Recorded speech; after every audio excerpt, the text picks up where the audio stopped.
Ainsi va la vie qui va, oui. Et parfois, notre vie, on doit l'accompagner de certains traitements, certains médicaments pour être en mesure de bien en profiter. Et ça peut devenir peut-être parfois problématique. Aujourd'hui, on va s'adresser à la prochaine conférencière de l'ADOCAR. Il y aura une conférence sur la polymédication et on reçoit Nicole Ouellette qui est avec nous au téléphone. Bonjour, Madame Ouellette. Oui, bonjour. Ça me fait tellement plaisir de vous accueillir. C'est un sujet qui est quand même assez chargé. On pourrait en parler longtemps. D'ailleurs, ça servira à ça, cette conférence. On va juste donner l'avant-goût aux gens qui nous écoutent de s'inscrire. On reviendra avec les détails à la fin. Je vais juste simplement dire que c'est ce vendredi à partir de 13h30. C'est une conférence qui dure 2 heures. On peut y assister sur place ou sinon par Zoom et je donnerai les détails à la fin. Premièrement, Madame Ouellette, vous avez été professeure, donc de plus de 30 ans en sciences infirmières. Oui, c'est exact, à l'Université du Québec à Rimouski. Oui, c'est ça. Mais vous avez pratiqué aussi. Vous avez pratiqué le domaine. Là. Vous avez été infirmière vous-même, là. Oui, j'ai été infirmière là, une dizaine d'années avant d'être professeure. Oui. Et puis une clientèle qui était qui vous a peut-être attiré, c'est une clientèle qui était plutôt des personnes âgées. Oui, c'est ça. Oui. Donc déjà. J'ai travaillé en gérontologie une bonne partie de ma carrière là, comme infirmière. OK. Et puis là, vous avez côtoyé des gens, donc des personnes âgées, soit à domicile, soit en CHSLD et dans notre région. Donc, il y a plusieurs choses qui s'amènent là dans toutes ces sphères-là. Donc, de 1, être en région, de 2, être à domicile ou de 3, être en CHSLD. Il y a quand même des particularités à chaque élément. Puis vous, votre travail, mais en fait, vous avez fait quand même beaucoup de recherches aussi, puis vous êtes intéressé à la polymédication. On dit qu'il y a même 1/3 des 60 ans et plus qui consomment au moins 5 médicaments par jour. C'est quand même beaucoup. Oui. Oui, c'est beaucoup, mais surtout en CHSLD, mais aussi à domicile, les personnes âgées qui ont des problèmes de santé multiples aussi. Ouais. Problèmes de santé chronique pour la plupart là, prennent plus de médicaments.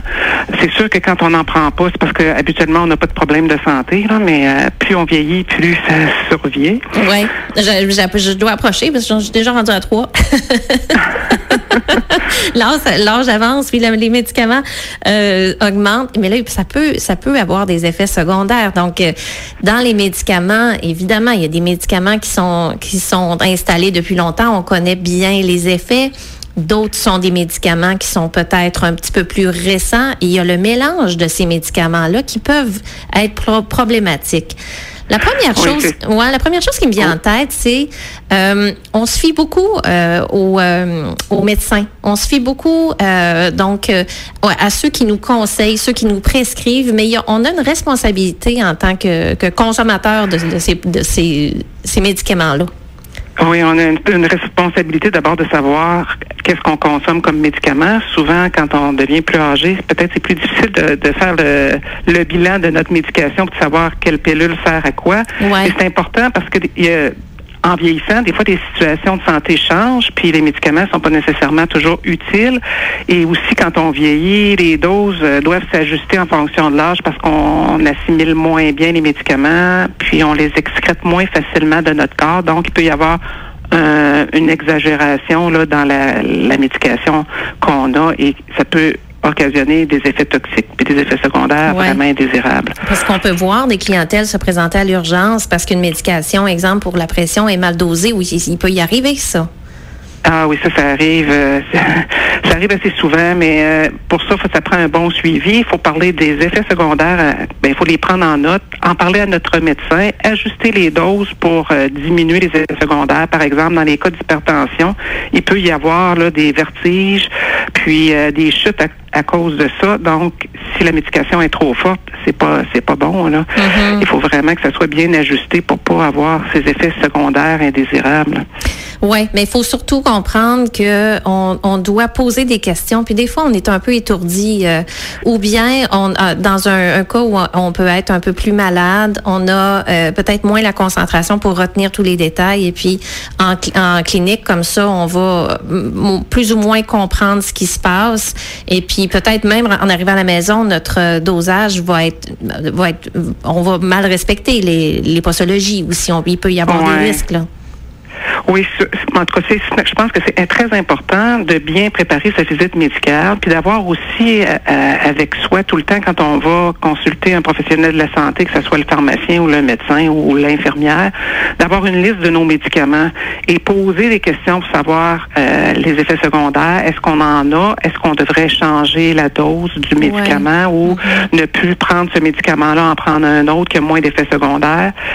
C'est sûr que plus on prend de médicaments, plus le nombre de médicaments augmente, plus il risque d'y avoir des effets secondaires indésirables parce que il y a une multiplication d'effets secondaires dans ce temps-là. Puis des fois, on prend des médicaments pour soulager les effets secondaires de certains médicaments. Ouais. Donc, c'est ça. Plus on en prend, plus on risque d'avoir des effets indésirables, puis peut-être d'être obligé d'aller à l'urgence ou d'être hospitalisé à cause de ça. Et ça, c'est quand on a un seul médecin traitant. Si on a plusieurs médecins ou si on a plusieurs spécialistes avec qui les liens de communicants se font pas facilement, mais c'est à nous à prendre la responsabilité de dire, ben là, j'ai ça, moi, mon dossier, moi, c'est ça que je consomme, là, tu sais. Oui. Oui, c'est ça, parce que plus de spécialistes d'impliqués, plus il risque d'y avoir des effets secondaires liés à différentes doses qui sont pas prescrits par le même médecin. Mais normalement, le médecin de famille devrait faire une revision à l'occasion là de tous les médicaments qui sont consommés, puis vérifier à ce qu'il y en ait, que ça soit bien balancé, puis qu'il y ait plus d'effets bénéfiques que d'effets secondaires. Oui, parce que c'en est une des questions que vous relevez, ça. Est-ce que les conséquences ou les inconvénients dépassent les bénéfices? Exactement. Il y a une balance là-dedans. Ça peut arriver qu'on se soit fait prescrire un médicament, puis que les effets secondaires sont trop importants, puis qu'on doive soit diminuer la dose, parce que des fois, c'est la dose qui est trop forte, mais des fois aussi, le médicament, il est peut-être plus nécessaire, ou il est plus requis, ou il y a un autre médicament qui serait mieux que celui qu'on prend. Donc, c'est avec le médecin qu'on doit évaluer là, la situation. Mais c'est sûr que s'il y a plus d'effets secondaires que de bénéfices, souvent, c'est mieux là, de déprescrire le médicament, de le cesser ou de modifier les doses, comme je disais tout à l'heure. Vous qui avez été dans le domaine, est-ce que vous voyez qu'il y a des fois des médicaments qui sont quand même bon, c'est sûr qu'on donne pas des médicaments si les rendus sont pas testés. Là, il y a quand même une structure là, avant de mettre ce médicament-là sur le marché, mais il reste quand même, on réagit pas tous de la même façon à un médicament. Est-ce que je me trompe en disant ça qu'un même médicament réagit pas de la même façon sur chaque personne? Ben non, ça c'est sûr. On prend juste comme exemple les antibiotiques. Il y a plusieurs personnes qui ont des allergies aux antibiotiques, donc il faut faire attention. Quand on est allergique à un médicament, justement dans la liste de médicaments, on le note comme quelque chose qu'on ne devrait pas prendre. Mais aussi, il y a beaucoup de monde qui ont des effets secondaires beaucoup plus importants que d'autres. Puis on n'excrète pas les médicaments non plus nécessairement de la même façon. Il y en a qui ont besoin de dosages plus forts, d'autres de dosages plus faible. Mais c'est sûr qu'en vieillissant, les dosages doivent être ajustés. Puis souvent, le problème, c'est qu'on donne des doses d'adultes à des personnes vieillissantes qui excrètent pas bien. Puis le médicament a plus d'effets secondaires dans ce temps-là. Puis ça peut être même toxique là, pour certains médicaments. Oui. OK. Donc, l'importance aussi d'avoir peut-être quelqu'un avec nous. Si on a de la misère à se repérer là-dedans, on parlait de proche aidance, ça a un lien avec ça aussi, d'accompagner les gens chez le médecin pour aider, à être la deuxième tête, là, de dire, te rappelles-tu, c'est ça qui a été dit, là. Oui, ça arrive souvent que les personnes âgées, on a besoin de les accompagner, mais celles qui sont beaucoup plus âgées, là, qu'on a besoin de les accompagner chez le médecin pour noter. C'est toujours un peu stressant. On appelle ça le phénomène de la blouse blanche. Là, quand on va voir le médecin, on est stressé. Ben, préparer sa visite médicale, ça aide, mais avoir quelqu'un avec nous aussi, si on comprend pas bien ce que le médecin nous dit, mais là, au moins, on est deux à s'en souvenir. Mais il faut prendre des notes aussi quand on va voir le médecin pour s'en rappeler après. Là. C'est pas juste une question.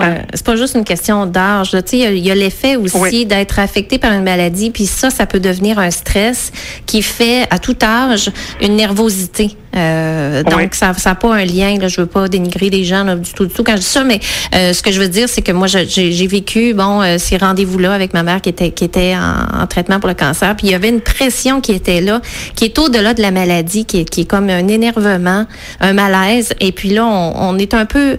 on veut faire confiance aux médecins, mais en même temps, on est pris d'émotions, là. Ça fait que c'est ça qui vient un peu perturber. Ben oui, c'est pour ça que c'est mieux d'avoir quelqu'un qui nous accompagne quand on n'est pas sûr quand on est trop stressé ou qu'on a peur de pas se souvenir. Avoir quelqu'un avec nous, mais ça aide en tout cas, à mieux se souvenir de ce que le médecin a dit. Même quand on est deux, c'est possible qu'on comprenne pas bien, mais il faut poser des questions. Non, on n'a pas poser des questions, mais il faut les poser. Oui, on a le droit. Même si des fois on se sent pressé un petit peu, ça vaut la peine de poser des questions. Là, Nicole, vous allez donner une conférence donc qui est en présentiel à Rimouski, simultanément sur Zoom. C'est vendredi prochain à 13h30. C'est l'ADOCAR qui vous a invité à parler de ça. À quoi on peut s'attendre pour cette conférence? Là?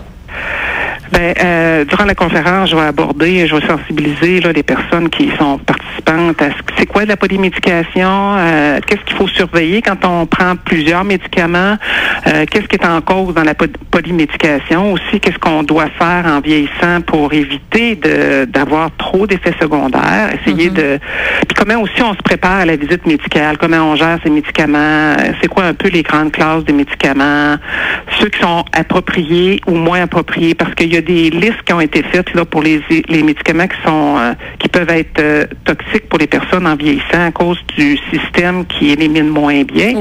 Donc je vais aborder ça un peu, puis des conseils pratiques aussi là sur quoi faire si on prend certains médicaments qu'on devrait pas prendre. Par exemple, les somnifères, on sait que c'est pas efficace à long terme, puis que ça a des effets là, sur le cerveau. Donc, quelques conseils là, par rapport à certains médicaments. Ça va aider les gens à bien se préparer justement là, dans le but. Le but de ces visites médicales et de demander aussi peut-être des révisions. On va pour cette conférence-là, vous devez être membre. Donc, vous pourrez vous inscrire à info@commercial-adocar.ca. Sinon, je vous donne le numéro de téléphone 88-724-1661. Les gens de l'extérieur, 1-800-511-3382, poste 1661. Merci beaucoup, Nicole Ouellette. Donc, les informations sont disponibles aussi sur le site web de l'UQAR. Oui, parfait. OK. Merci beaucoup. Et puis, au plaisir de se reparler. C'est un sujet qui est quand même bien chargé. Oui, c'est vrai. Et puis, vous l'avez vécu aussi avec vos années d'enseignement et sur le terrain aussi. Donc, merci d'avoir pris ces belles minutes avec nous aujourd'hui. Ça m'a fait plaisir. Bonne journée. Oui, bye-bye.